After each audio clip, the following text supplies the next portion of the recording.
They say the best part of waking up is Folgers in your cup. I say the best part of waking up is knowing what you're going to do for that day. In this video, I share the power of morning rituals.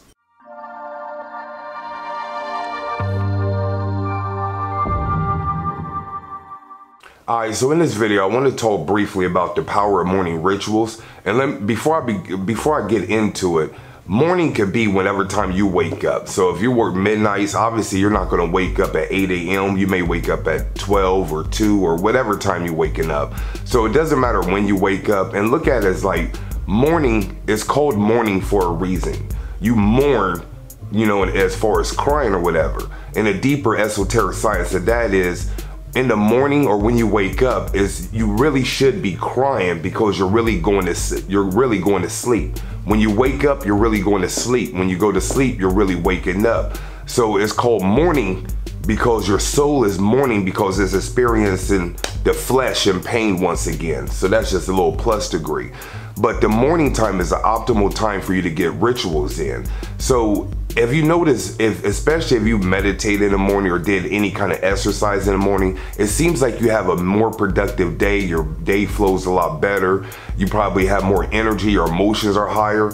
So the time that when you wake up, there's a window where your brain is still coming on into this reality, is where your energy is calibrated into this reality. So it makes it an optimal time for you to put some positive energy into it, so to speak.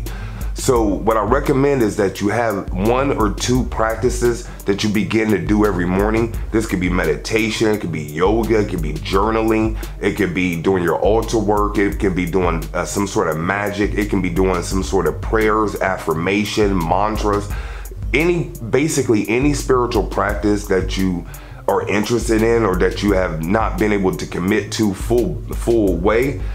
The morning is a very good time to do that. And what I recommend is take it into small chunks.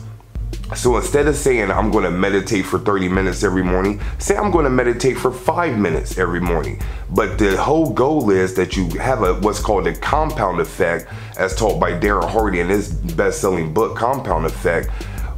What happens is those small chunks of time build up at the end of the week. So using our example, if you're meditating for 5 minutes a day, if you do it every day, at the end of 7 days, that's 35 minutes of meditation. That's positive energy being put into your system. You want to receive that if you never got it in.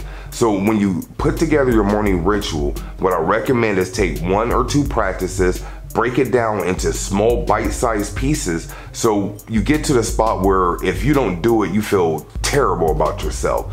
It gets to the point where it's so small, it's so seemingly insignificant that you're almost a fool not to do it. So I recommend you do it when you first wake up. Like I said, 1 or 2 practices, maybe 5 minutes apiece for a total of 10 minutes. And then you have your morning ritual.